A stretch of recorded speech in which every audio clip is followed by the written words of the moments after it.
welcome, Sofia, for the last reflections and key takeaways. Thank you. This is a slightly daunting task.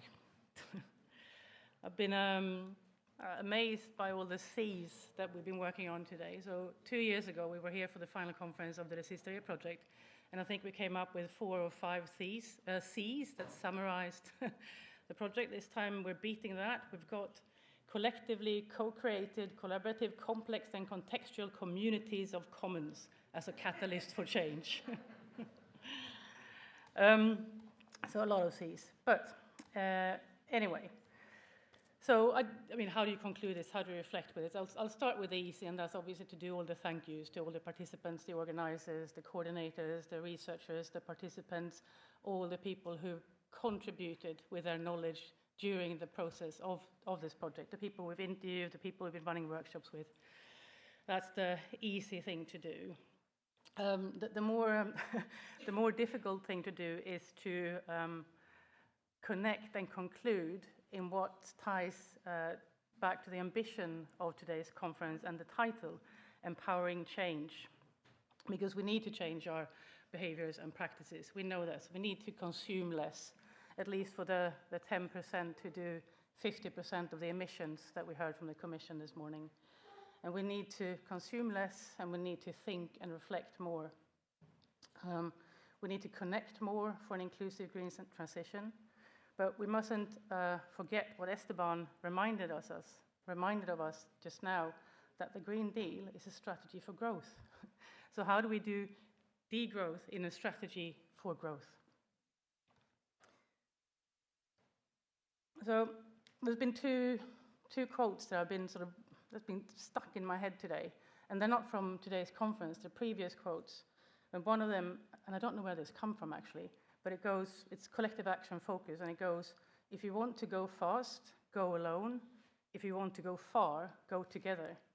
And I see this as a theme throughout every session and every panel today, the key value and the need to do this together. This doesn't work in isolation. This doesn't work as us as individuals. Like Laura, I think it was, the era of individualism is over. It might not be that simple, but at least that's what we're striving for. And this is something she said that sort of resonated with me. But in acting, it's been, for various reasons, been important to go both fast and far, partly due to the sort of projectification of how this work is sort of outlined, but also because climate change is fast. So we need to acutely address this. So we need to go both fast and we need to go far. So how do you do that then? Well, from what I hear today, we have to again do it together and connected and interconnected, because social justice and environmental justice are intrinsically linked. And this is also because, and this is the second quote that has been stuck with me today, and that's, there's no such thing as a single issue struggle, because we do not live single issue lives. So there's no such thing as a single issue struggle, because we do not live single issue lives. And acting has shown that climate action and social justice are inseparable. Communities and commons are inseparable. And it's only by embracing these truths that we can empower real change. You may have recognized this quote from Audre Lorde, who argued that we need to bring our whole selves to the movement. And she herself believed that difference, diversity, and inclusion should be the lifeblood of not just a feminist movement, but of all movements. And that's something that's been resonating with me today. And also with Tunj's amazing keynote, which I'm so happy that I got the honor to listening to, where I see the connection between what Lorde is trying to say, or what I think she's trying to say, and the 4 pillars of harmony that Tunj was referring to. I see this is very much connected. And I think it also resonated with Lara Houston's concept and process of making outsiders insiders, and the way that she described that they did the work on that. And a third sort of resonating quote that came from today was when Marina said, she said, in one single person, there's this complex interplay of agency and action. We need open tools, open eyes, and open hearts. And I thought these things somehow came together for me, and I sat there with a smile on my face. I hope that you did as well. So in the first session, the one on research and learning from grassroots, we learned that change is embedded in social relationships, cultural practices, and everyday lived experiences. We learned that co-creation processes make change more acceptable than top-down restrictions, and they also contribute with grassroots knowledge. And we learned that the presence of strong social ties consistently emerged as an enabler of pro-environmental and pro-social change, so that social networks provide knowledge, motivation, identity, social appreciation, and access to resources. In the second session, the one on innovation to impact, leveraging commons for a just transition, we learned about how a growing number of commons where communities come together to revive and reimagine shared practices in response to the climate crisis. We learned that there is a growing number of these communities. And that when practices and initiatives empower people who are given responsibility bottom up, they bring valuable local knowledge and practical experience to our course. And we also learned that commons are not just survival strategies, but political spaces of empowerment, care, and resistance for marginalized groups. And this, I think, again, resonated very well with Tun's keynote when he said, humanity has wrongly assumed that it could dominate nature, and it can't. And this is not a matter of choice, it's a matter of survival. And I'm sorry if I'm misquoting anyone here now. I was typing quite fast as people were speaking.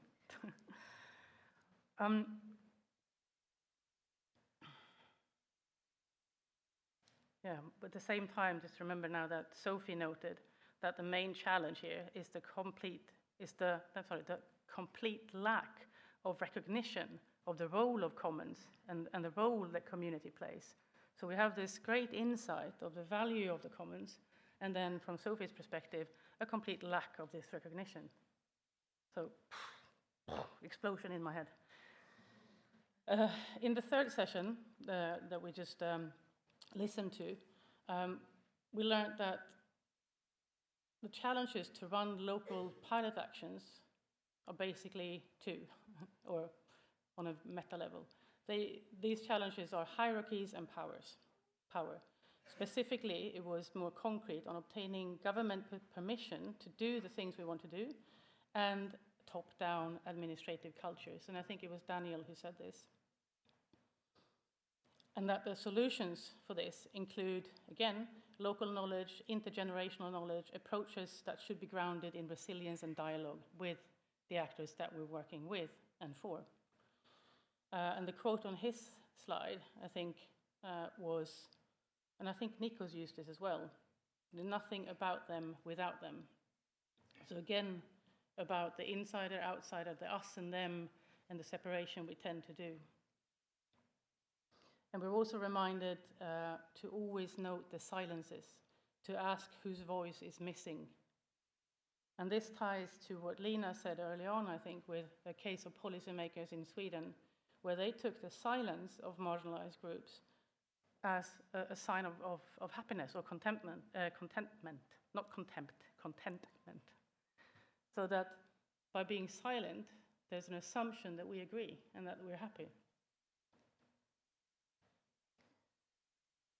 So, 40 months ago, so acting was born from this very simple idea, in a way, that the Green Deal must be fair, inclusive, and just. And now, then, not sure that this is completely true, but I have the impression that behavioral change was more thought about as an individual choice. But what we've tried to insist on, and what we've seen today, is a fuller picture, where behavior is shaped by social resources, structural conditions, social dynamics, and not least, and inequalities and opportunity gaps within these. And I want to come back a little bit to some of our key findings and see how they resonate with you and your impression of what's been happening today and with what people have been saying. So what we find in acting is that resources are a double-edged sword or a double-edged factor in behavioral change. Our respondents have highlighted as enablers for behavioral change knowledge and self-efficacy, pointing to the importance of individuals feeling informed and capable of acting. So an individual resource, but that is coming from the local community and your social networks. And here I think Essin talked about the magic word of agency, which is a tough one, but it was mentioned in this context. And from Lena here, we learned about the one-woman social movement, which also made me smile. But in terms of resources, so we have these enablers that are resources, but we have hindrances. And here, the shift goes to time and money. So while knowledge and self-efficacy is a resource enabler for behavioral change, we see that money and time are hindrances. And by applying a Gender Plus perspective to this finding, we also see that the majority of the people who highlight these enablers are women, and the majority who highlight money and time as a hindrance are men.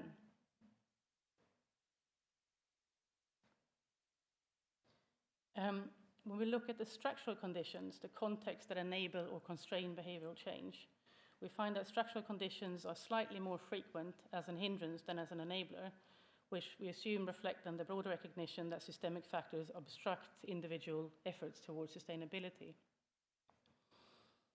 As enablers, respondents have highlighted the physical and geographical environment, which could include green spaces, walkability, access to local food and transport, all these things that facilitate sustainable choices when they're well designed and available. And we heard from Lara, how this could be done in an inclusive way in practice through the art-based project that she was describing, where they turned a car park into a shared urban garden. So walkability, green spaces, we can create them in an inclusive way, and here we've seen an example of how that happened. Again, in terms of structural conditions and hindrances, the focus is on socioeconomic conditions and infrastructure. And infrastructure problems then include poor public transport, unequal access to services, deprived neighborhoods, or conditions that systematically limit opportunities for change. And here we heard from Marina and Lena about this in relation to transport, and also in Tun's keynote, when he gave us the example from Izmir, how they had tried to address infrastructure. Looking at the third one, which is the most interesting one, and I'll be short, I promise, I know we're tired. If you want to stand up and move your arms around, that's okay, because I've got the privilege of standing up now, and I know that you don't. I've been very uncomfortable on that chair for the last 8 hours. Right, so Tunj talked about the concept of public interest and said that what binds people together is their shared interest, their joint, shared, and their mutual interest that we find in the local area where we often live. And this, I thought, sort of sets the tone of what these social dynamics are about and what we find in acting. So unlike resources and structural conditions, social dynamics are more often cited as enablers for behavioral change than hindrances. So social dynamics, community support, social networks, close relationships, shared values are all key enablers for changing your behavior to a more sustainable one.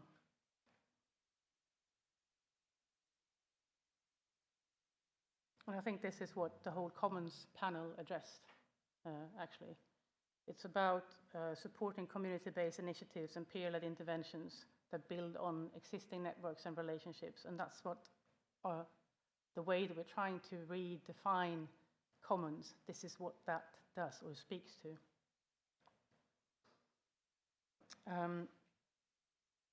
Another sort of action to consider when it comes to social dynamics and what we need to do, and that also the panels have been in one way or the other talking about, is that we need to encourage inclusive and diverse participation, ensure that marginalized voices are heard and valued in our sustainability efforts.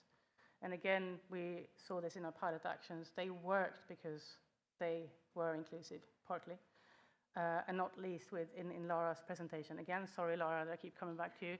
I must have been sort of not so tired during the first session, and I get sort of more and more tired the longer the conference goes. But I think this also comes back to what Order Lord says about diversity and inclusion.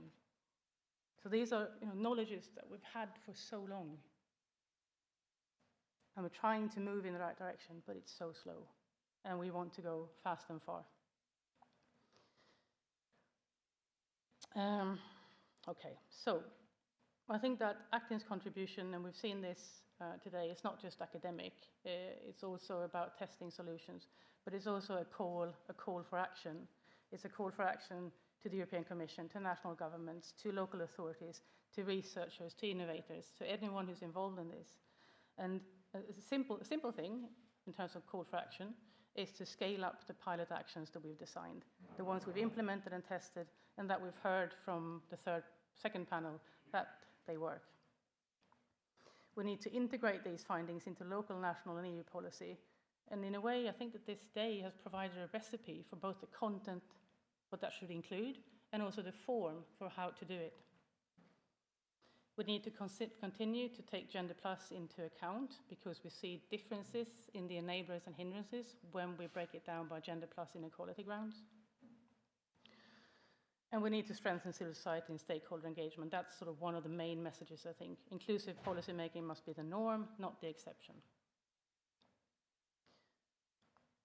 So, returning to the key title, Empowering Change. So empowering change requires more than good intentions. It requires, or it demands, action, courage, and solidarity. And empowerment means handing over not only the responsibility to act, but also the power to shape the future. Because, like I said, I think in my first introduction, the future is not something that we enter, it's something that we create, and we do that together. I think we've also shown that the green transition will succeed only if it's a social deal as much as a climate deal. And the European Green Deal is, or was maybe, if it's in the past, sort of a once-in-a-generation opportunity to build not only a climate-neutral Europe, but a fairer, more inclusive society.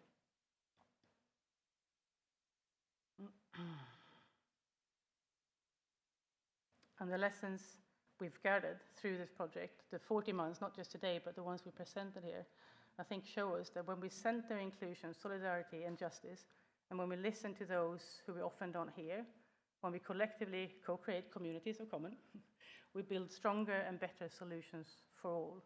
And I want to return again to Tunj, because this is no longer a matter of choice, it's a matter of survival. I would like to have some nice little one sentence to round it all off, but I don't. I was too tired to summarize that.